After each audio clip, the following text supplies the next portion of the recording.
Man, I really should update that intro.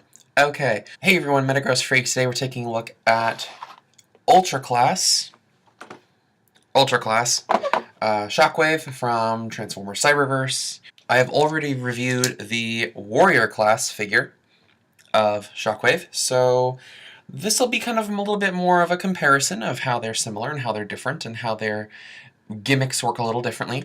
Yeah, I mean, it looks pretty good.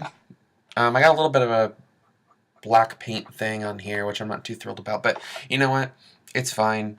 It looks good.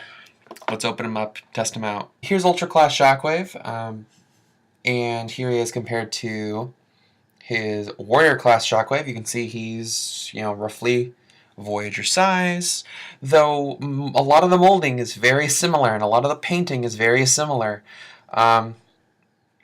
The only real difference between these two figures is that instead of having a big ol' cannon on his back and having a little pew-pew hand, he instead has the giant pew-pew cannon on his arm, and he has a mysterious bulge in the size of his on the side of his torso, which I actually did not notice until I took him out of the packaging. He also has kind of a weird flatty backpack. Here he is for standard scale with deluxe class Chrome Dome. And just because he's about the same size, here he is with Cyber Battalion Shockwave. You can see they're roughly the same size and cost roughly the same amount, so yay for cheap Shockwaves. Well, I didn't expect this, but the the Warrior class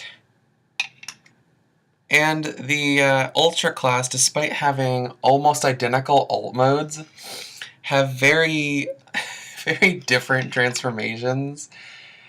And it's unusual. Surprisingly enough, they actually have similar gimmicks. While the Warrior class one has the little blast, this one's a little bit different. It's got this trigger thing. When you pull it back, it opens up to fire out a blast, which is kinda cool.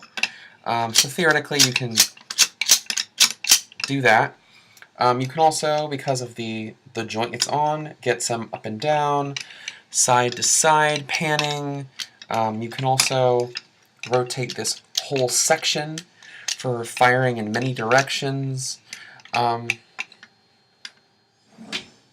We haven't really seen much of Shockwave in the Cyberverse episodes, though the little bit we have seen of him has shown that these little spider tank things are basically his lab assistants. We haven't actually seen Shockwave transform yet, which is kind of interesting. Then just also for comparison, here's Cyber Battalion Shockwave, just so you can size compare. Yeah, it's a very interesting figure with, I would say the gimmick itself is kind of just alright. I'm not a big fan of this alternate mode.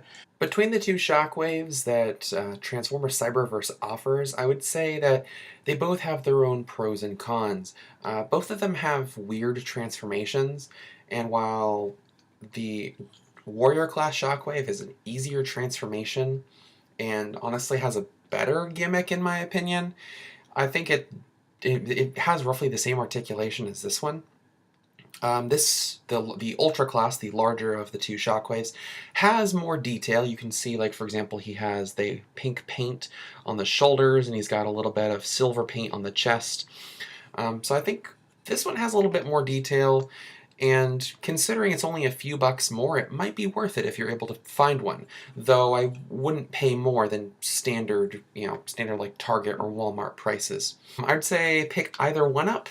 Both of them are fairly decent figures. And until next time, I'm Metagross Freak. See you next time.